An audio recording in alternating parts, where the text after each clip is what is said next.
There's a certain silence that hangs over the New Mexico desert, a kind of stillness that feels both alive and haunted. It's the same quiet that now surrounds what was once Val Kilmer's sprawling 6,000-acre Pecos River Ranch, a property that symbolized his success, his isolation, and ultimately his surrender. Today, only a fraction of that land remains in his name. What's left are weathered adobe walls, sun-faded fences, and the memory of a man who once owned half a canyon and all of his voice, and then lost both. Chapter 1. The Meteoric Rise.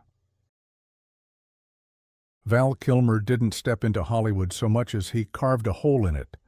Born in 1959 in Los Angeles, he was the youngest student ever admitted to Juilliard's drama division at that time, a prodigy with classic looks and volcanic talent. He began on stage earning respect for his range and intensity, but when Top Secret, 1984, and Top Gun, 1986, hit theaters, his image transformed. His portrayal of Iceman, the rival to Tom Cruise's Maverick, cemented his place in the pop culture pantheon. Then came The Doors, 1991, where he became Jim Morrison so fully that even band members were unsettled. Tombstone, 1993, followed, with Kilmer's haunting, charismatic portrayal of Doc Holliday, still one of cinema's most quoted performances. By Batman Forever, 1995, Val Kilmer was not just famous. He was enigmatic, complex, and undeniably at the top of Hollywood's A-list. But as the roles got bigger, so did his desire to step away from the noise. Chapter 2. The Desert Refuge. In the early 1990s, Kilmer bought land along the Pecos River near Santa Fe, New Mexico, eventually amassing around 6,000 acres. He named it simply the ranch. It was vast, private, and breathtaking. Cottonwoods, cliffs, and miles of flowing water.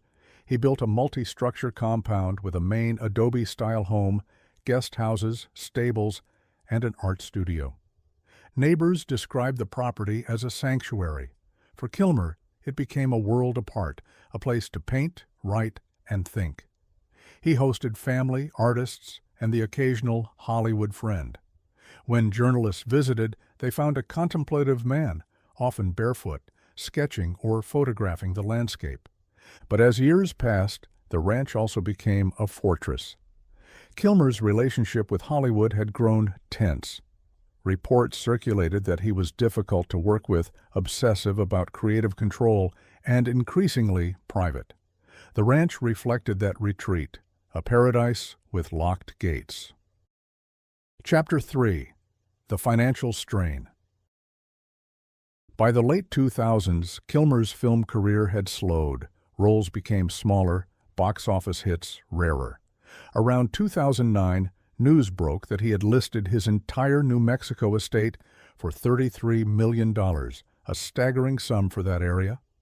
The price later dropped to about $18.5 million, then lower still. Eventually, in 2011, he sold the majority, more than 5,300 acres, to a Texas couple for about $18 million.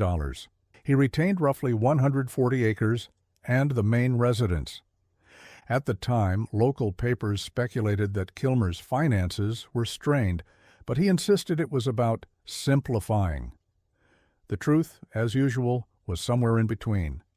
The ranch, beautiful but costly, had become a symbol of a larger transition, an artist with fading blockbuster paychecks and rising expenses, quietly downsizing his empire. Chapter 4. The Illness. Then came the diagnosis. In 2015, Val Kilmer was diagnosed with throat cancer. He denied it publicly at first, in part because of his Christian Science faith, which teaches spiritual healing through prayer. But by 2017, he confirmed the truth.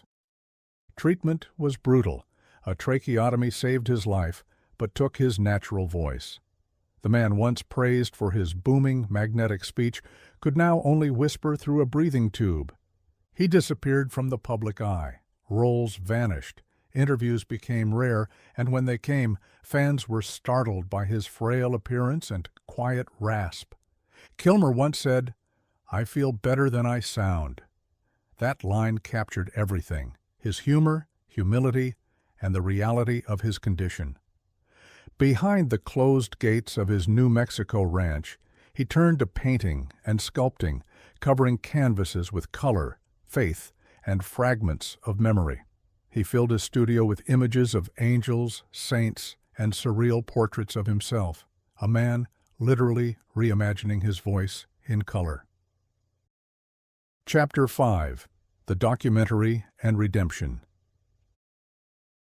In 2021, the world finally saw inside his private archive.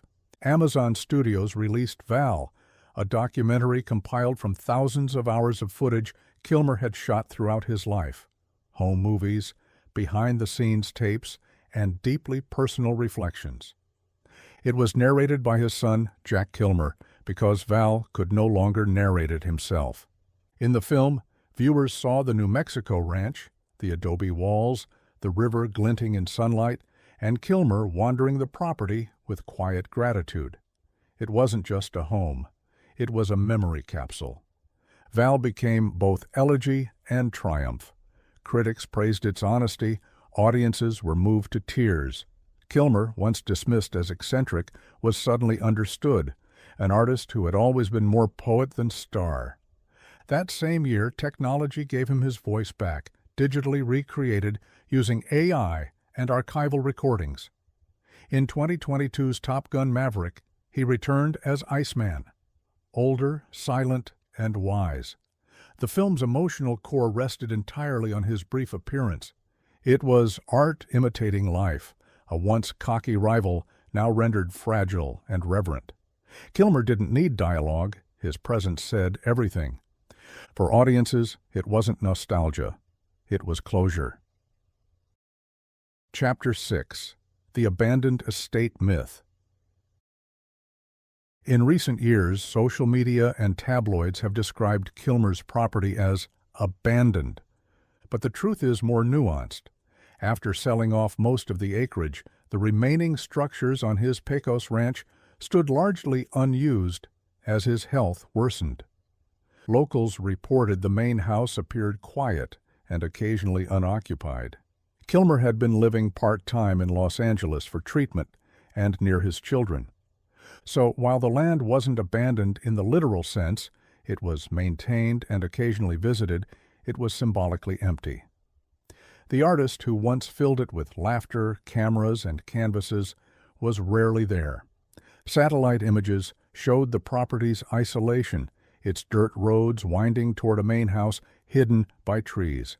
It wasn't ruined, it was resting. For fans, the ranch became a metaphor, the silent landscape of a man who'd retreated from fame to face mortality. Chapter 7: The Final Years. Kilmer continued to paint and attend small art exhibitions, selling prints online and signing memorabilia for fans. His faith remained strong, and he often credited prayer with his survival. He stayed close to his two children, Jack and Mercedes, who both pursued acting. They became his voice, his bridge to the world. As his health fluctuated, appearances grew rare, but he occasionally posted online photographs of sunsets, sketches, and verses of gratitude. His words, typed instead of spoken, still carried warmth. In 2025, Val Kilmer passed away at age 65, reportedly from complications related to pneumonia. Now, the sad news that the film star Val Kilmer, who played Batman and Jim Morrison, as well as starring in Top Gun, has died at the age of 65. His daughter told US media that he'd been suffering from pneumonia. The news hit quietly, the way he'd lived his final decade. Hollywood tributes poured in. Colleagues called him brilliant, misunderstood, deeply spiritual. Tom Cruise called him the soul of Iceman. At the time of his death, Kilmer's remaining New Mexico land was still in his family's possession. There were whispers of future preservation efforts, perhaps turning the ranch into an art retreat or private foundation. Nothing has been confirmed. Chapter 8. What He Left Behind. Val Kilmer left more than films. He left art, hundreds of paintings that reveal a man searching for meaning beyond the lens. He left words, a memoir titled I'm Your Huckleberry, 2020, full of humor and candor. He left film, performances that refuse to age. And he left a place, that desert ranch, now half swallowed by time, still carrying the echo of his voice in the wind that brushes the Pecos River. To outsiders, it may look like an abandoned estate. But to those who understand him, it's a diary written in stone, a monument to solitude, faith, and transformation. Kilmer once said, "I don't look back in sorrow. I look forward in curiosity." That curiosity never left him. Even as his body weakened, he seemed fascinated by the process, by how the soul continues when the spotlight dims. Chapter 9. Reflection. Standing at the edge of the Pecos today, the land still looks like a movie set waiting for its star to return. The fences hum in the wind, the adobe glows gold at sunset, and the river moves on, just as he wanted it to. In a sense, Val Kilmer didn't decline. He evolved. His tragedy was never just loss, it was transformation. He shed the noise, the crowds, and even his voice. But what remained was unmistakably him, creative, defiant, endlessly curious. The desert he once called home now holds that spirit in its silence. And if you listen closely, the wind that drifts through those empty courtyards almost sounds like a whisper. The same whisper that once said, with unshakable conviction, I'm your huckleberry. If you enjoyed this video, please leave a like and comment down below, as it helps support this channel. Also, consider subscribing and hitting the notification bell to get notified of our newest videos. Thanks for watching.